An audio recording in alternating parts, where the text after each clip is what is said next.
bernama Ki Hajar Salokantara dan Nyai Salokantara.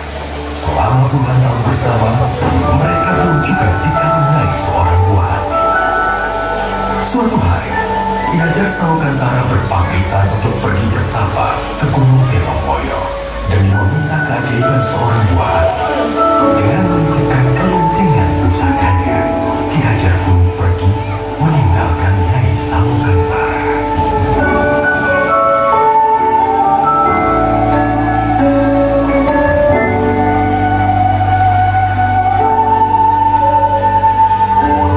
Setelah berbulan-bulan lamanya, Nyai Salokantara akhirnya mengandung seorang anak.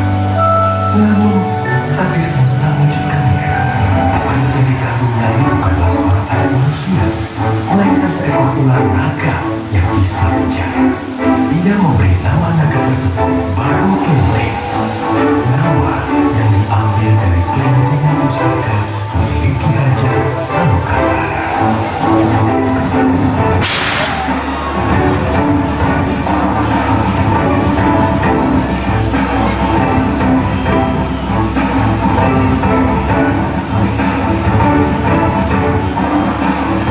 Nyai Salokantara membesarkan Baru Kelinting seorang diri.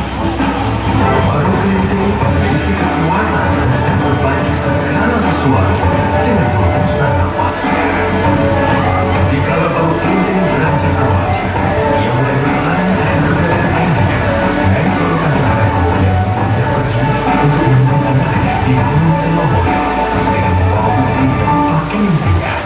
Nyai pun berpesan, Baru, di luar sana akan banyak orang yang tidak menyukai rupamu. Jangan pernah kau membalas kejahatan dengan kejahatan. Percayalah, hanya kebaikan yang akan membawa ketentraman di muka bumi ini. Jika sesuatu terjadi padamu, peganglah kelintingan pusaka ini dengan erat. Senantiasa, semesta akan menolongmu. Hati-hati, Baru. Baru pun terbang meninggalkan tempat tinggalnya untuk menemui ayahnya Ki Hajar Salokantara.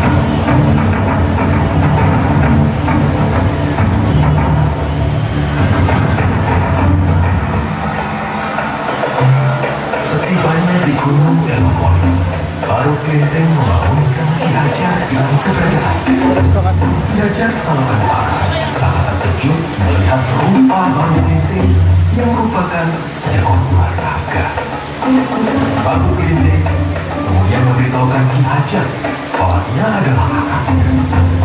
Ki Hajar merasa tidak percaya. Akan tetapi Baru Kelinting menggunakan kelintingan emas pusaka miliknya. Ki Hajar kemudian memuji Baru Kelinting dengan berkata bahwa jika Baru Kelinting mampu untuk melingkari Gunung Telomoyo dengan tubuhnya, maka Baru adalah anaknya.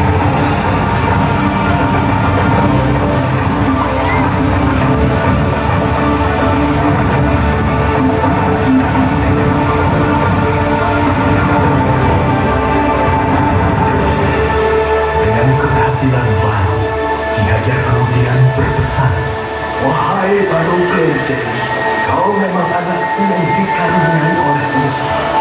Sekarang, hendaklah kau pergi ke Bukit Tugur dan bertapa.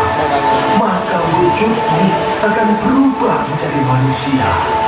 Baik, Ayahanda.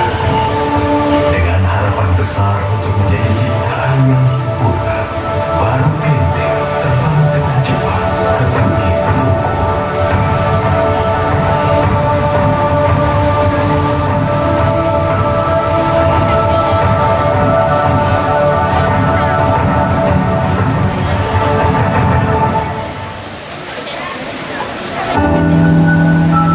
Namun di perjalanan, ia melewati suatu desa yang dilanda kemiskinan. Desa itu adalah Desa Pandu. Merasa iba, Baru menolong desa itu dengan hembusan nafasnya.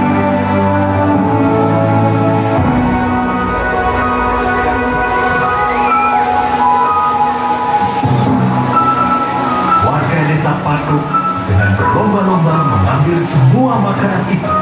Di saat yang bersamaan, semesta mengubah Baru Kelinting menjadi seorang anak manusia.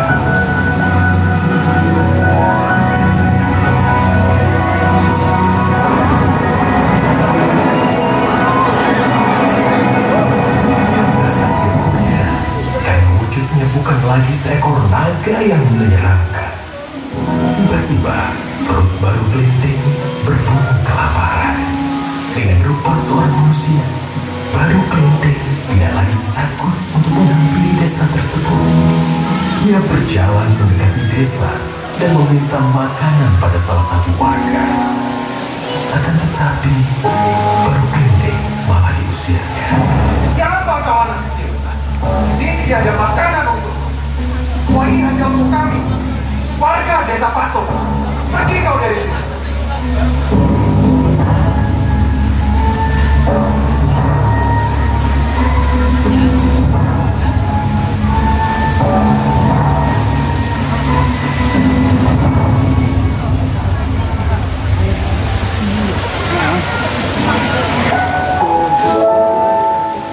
Tiba-tiba seorang nenek menghampirinya.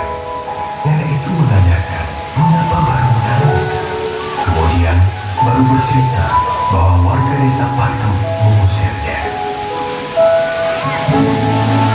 Mendengar cerita Baru, nenek itu mengajak Baru ke halaman rumahnya dan memberikannya sepiring makanan. Lalu nenek itu menceritakan sifat asli warga desa Patuk yang angkuh dan serakah. Seberapapun keajaiban yang terjadi kepada mereka, mereka tidak pernah menyampaikan rasa syukur kepada semesta. Kemudian nenek itu berpesan kepada Baru, jika ia mendengar gemuruh langit, maka segeralah pergi ke bukit paling tinggi. Dari sana, ia akan dapat melihat karma semesta.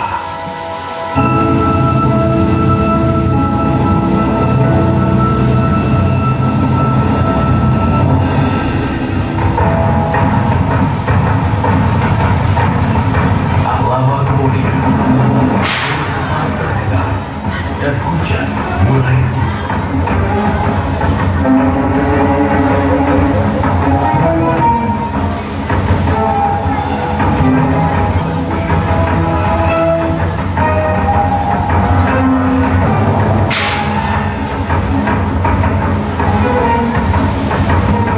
Dari kejauhan terdengar suara minta tolong. Baru Kelinting melihat warga desa Patuk dilanda banjir besar.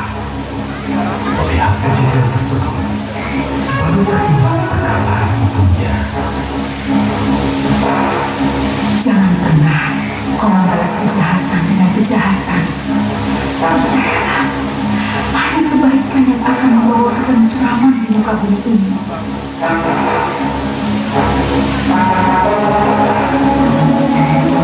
Baru Kelinting kemudian berdoa kepada semesta.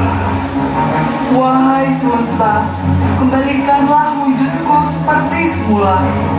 Aku ingin menolong semua orang dengan wujudku apa adanya. Dengan wujud ular naga seperti sedia kala, Baru Kelinting menolong warga desa Patuk dari bencana banjir tersebut.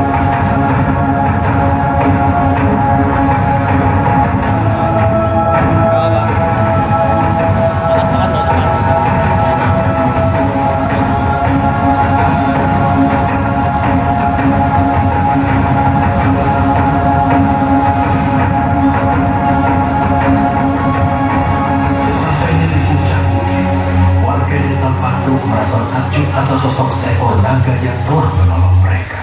Baru Kelinting pun memberitahu warga desa Patuk bahwa ialah anak kecil yang telah mereka usir tadi. Warga desa Patuk akhirnya menyadari kesalahan dan sifat buruk mereka. Dengan tuntutan rasa hormat, warga desa Patuk menyampaikan rasa syukur